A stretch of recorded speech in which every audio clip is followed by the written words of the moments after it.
Don't be scared. Be concerned. I have watched people for 50 years in my professional career say it's impossible to get ahead because of Trump Yeah. or because of Biden or because of Trudeau. If you don't try to get ahead, you aren't going to get ahead. Your biggest risk is to the left of your right ear and to the right of your left ear. Despite how scary things might seem to you out there, other generations have faced troubles too, say World War II or the Great Depression. Do not be afraid. In this insightful finance discussion, Rick Rule urges viewers not to succumb to fear amid global uncertainties. Drawing on his 50 years of professional experience, he emphasizes the importance of taking initiative to succeed. Despite present challenges, Rule compares the current situation to past generations, overcoming World War II and the Great Depression. He encourages proactive concern and action while dismissing world events as excuses for failure. Rule discusses the optimistic future driven by technological advancements and increased access to knowledge. Addressing interest rates, he challenges the conventional narrative, questioning the CPI's accuracy and highlighting the exclusion of key living costs. Rule predicts a decline in nominal interest rates, resulting in negative real returns, but sees it as an inevitable shift with potential consequences on business confidence, inflation, and government spending. Ultimately, he views these changes as predictable outcomes deduced from straightforward arithmetic, not swayed by political narratives. With that, let's dive into the video to hear his full thesis. Do not become inactive. Look at the circumstance in front of you, be concerned where you need to, and take action. But do not use world events as an excuse to fail or an excuse to quit. That's where you start. The world will be much, much, much better 15 years from now and 20 years from now. We have to get from here to there. And I think that's going to be a challenge. The march of technology, among other things, has been fantastic, and it will continue to be fantastic. And with the internet, the ability of people to get knowledge outside of formal channels is increasing. Lowering the cost of capital in a capital-intensive business is always welcome. So Wall Street is not happy; they're ecstatic. It may be that as a consequence of a discussion of lower interest rates, that the Fed, by jawboning, can restart confidence in the economy. In other words, it may be that the narrative around lower interest rates obviates the need for them to lower interest rates, although I think there's a strong consensus that they ought to lower interest rates. I believe that they ought to ignore interest rates, but I'm a minority of one in a very, very, very broad universe. So let's talk about interest rates, nominal interest rates and real interest rates. Let's do the arithmetic and get away from the narrative. I would suggest to you that the market believes that inflation has been tamed. Ray Dalio doesn't, Jim Grant doesn't, but the smart people, people like Joe Biden, Donald Trump, they would tell you that inflation's been tamed because they look at something called the CPI, the Consumer Price Index. And I think any discussion of this pivot involves a discussion of the CPI, inflation, and real interest rates. The CPI is purported to be a cost of living index, which it is not. In the first instance, the CPI is a hedonistically adjusted, created index. The big thinkers tell you what your computer's worth, which may be different than what you paid for it. They tell you, too, what your house is worth, irrespective of what you paid for it. So it's a constructed index. You have to believe they're hedonistic adjustments. You and I have discussed before, too, that when it's inconvenient, the CPI doesn't include food or fuel. Now, that's problematic for me because I like to eat. But the most troubling part to me about the CPI and about this whole interest rate discussion is that the CPI doesn't include the cost of tax, government, a cost of living index, which doesn't include the largest component of the cost of your living and mine, isn't a cost of living index. As a thought experiment, I looked at my own household expenditures over the last 2 years and concluded that my fully loaded cost of living, including tax, meant that the purchasing power of my savings, US dollar denominated savings, was declining at 7% compounded. So when we talk about a nominal interest rate on the US 10-year Treasury at 4.1, we're talking about a nominal return, not a real return.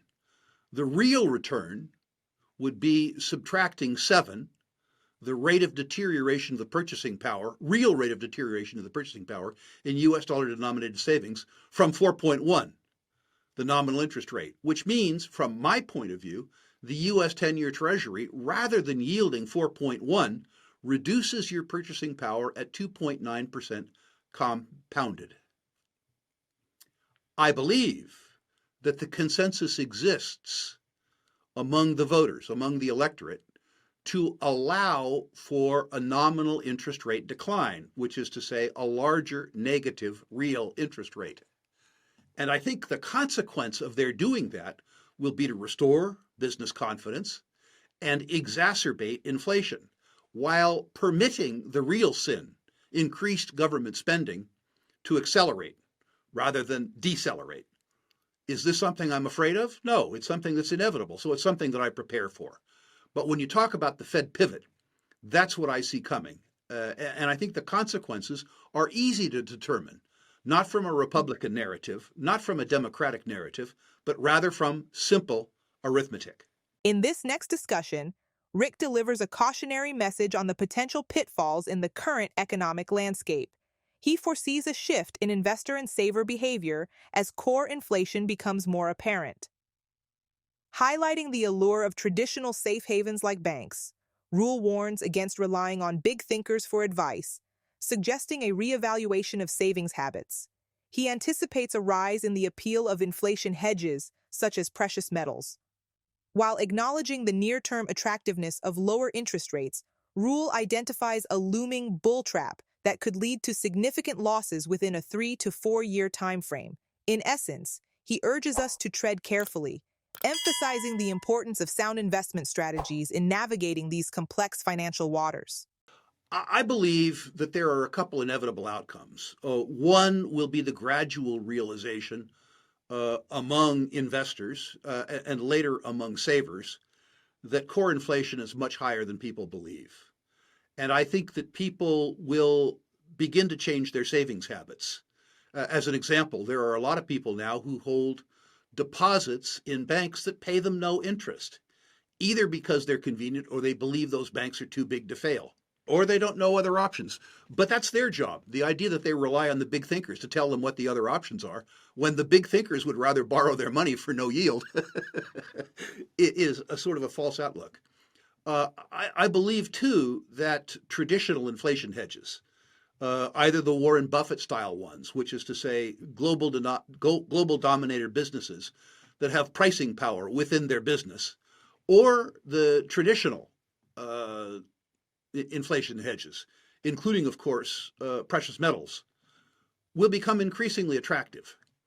I think, too, that the higher cost of capital associated with low nominal interest rates and high inflation means that the value of existing productive assets will become higher, because the cost after inflation cost to build new assets, new apartment buildings, new factories, new roads, will increase. I think looking back at the investment strategies that worked for us in the decade of the 70s is something that we're going to have to do now. Perversely, I think in the very near term, that the opposite strategy probably works, despite the fact that real interest rates are negative and nominal interest rates are fairly low. A lower nominal interest rate, which is to say if the Fed succeeds in reducing the interest rate 2 or 3 times, ironically, that'll be very good for the bond market. I think you're setting up a bull trap. I think that you're going to get capital gains in something that will later on